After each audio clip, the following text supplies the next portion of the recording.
সচৰাচৰ বিধানসভাৰ প্ৰথমটো দিন কেনেধৰণে পাৰ কৰিলে আপোনালোকে আৰু কি দেখা পালে চৰকাৰৰ আওফাও কেনেকুৱা এইবাৰ কেনেধৰণে? প্ৰথম যদি মই কওঁ যে আমাৰ অধ্যক্ষ ডাঙৰীয়াৰ নিযুক্তি মানে অধ্যক্ষ ডাঙৰীয়াৰ যি নিৰ্বাচন সেই নিৰ্বাচন খুব সুকলমে হৈ গ'ল।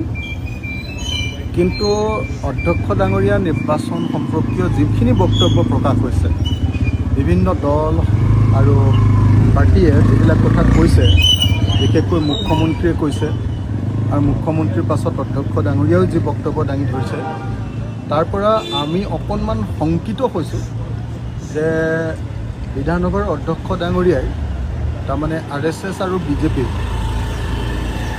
যিটো পৰিচয়, সেই পৰিচয়টো যদি ৰাখি থৈ দিয়ে তেতিয়াহ'লেতো আচলতে বিধানসভাখনৰ কাৰণে বৰ এটা মানে সেইটো বৰ স্বাস্থ্যকৰ নহ'ব। বিশেষকৈ আপোনালোকে সকলোৱে জানে যে BJP আৰু RSS এই দুয়োটা আদৰ্শগতভাৱে অতি কঠোৰ মতাদৰ্শ মানি চলা এটা পাৰ্টি। সেই পাৰ্টিৰ মানুহ এজনে যদি অধ্যক্ষ হয় আৰু যদি তেখেতে যদি পাৰ্টিৰ পৰিচয় এৰিব নোখোজে, তেতিয়াহ'লে নিশ্চিতভাৱে মই ভাবোঁ যে বিধানসভাত এটা নিৰপেক্ষতা আশা কৰাটো বহুত কঠিন কাম হ'ব। সেইকাৰণে মই এইবাৰ কেইবাটাও উদাহৰণ দাঙি ধৰি দেখুৱাই দিছিলোঁ যে ভাৰতবৰ্ষৰ লোকসভাৰ দ্বিতীয়জন যিজন অধ্যক্ষ আছিলে, স্পীকাৰ আছিলে, তেওঁ কিন্তু তেওঁ নিজৰ পাৰ্টিৰ পৰা ৰিজাইন কৰিছিলে। প্ৰথম যিজন অধ্যক্ষ আছিলে জৱাহৰলাল নেহৰুৰ দিনত, প্ৰথম যিজন অধ্যক্ষ তেওঁ আনকি স্পষ্টকৈ জৱাহৰলাল নেহৰুক বিৰোধিতা কৰিছিলে আৰু জৱাহৰলাল নেহৰু থকাৰ পাছতো তেওঁ নিৰপেক্ষতা প্ৰদৰ্শন কৰি কোনো পধ্যে দলীয় পক্ষপাতিত্ব প্ৰদৰ্শন নকৰাৰ সিদ্ধান্ত গ্ৰহণ কৰিছিল। কিন্তু এতিয়া যিবিলাক কথা কৈছে, আজি যিবিলাক আলোচনা হৈছে যে নহয় ঠিক আছে অধ্যক্ষই জানিবা এতিয়া যেনিবা পাৰ্টি এৰি দিলে, কিন্তু কাইলৈ কোন দলৰ পৰা টিকেট বিচাৰিব, তেওঁক কোনে টিকেট দিব, তো পাৰ্টীয়ে তেওঁক ভৱিষ্যতে কিয় দায়িত্ব ল'ব। তো এই ধৰণৰ যিবিলাক বিতৰ্ক, সেই বিতৰ্কবিলাকৰ পৰা এনেকুৱা অনুমান হয় যে যোৱাবাৰৰ যি তিতা কাঁহা, সেই তিতা কাঁহাৰ পৰা যেন এইবাৰো মুক্তি নাপাম, তেনেকুৱা ধৰণৰ এটা ভাৱ হয়।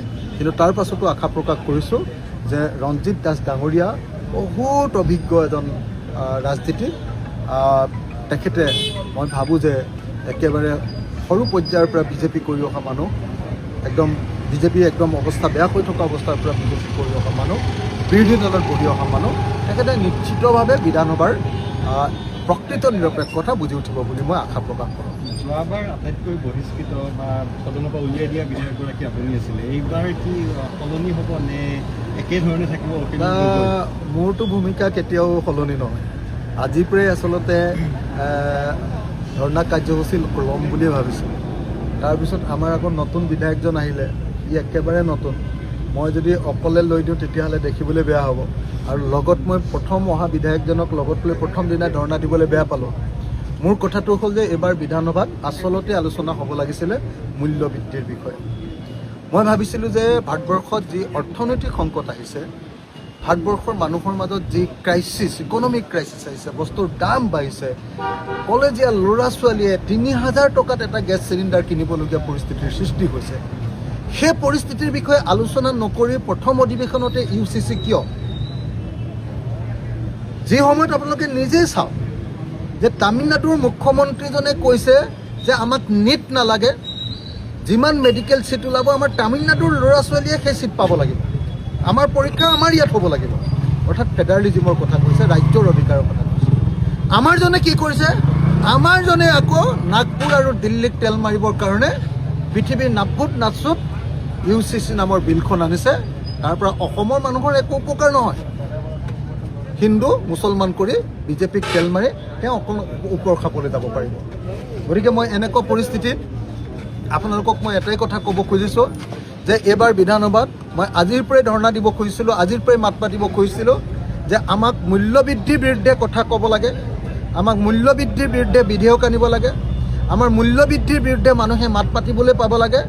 আমাৰ ইয়াত এইবাৰ কোনো পধ্যে UCC নহয়, UCC ছেকেণ্ড টাইমত আনক, কি অসুবিধা আছে?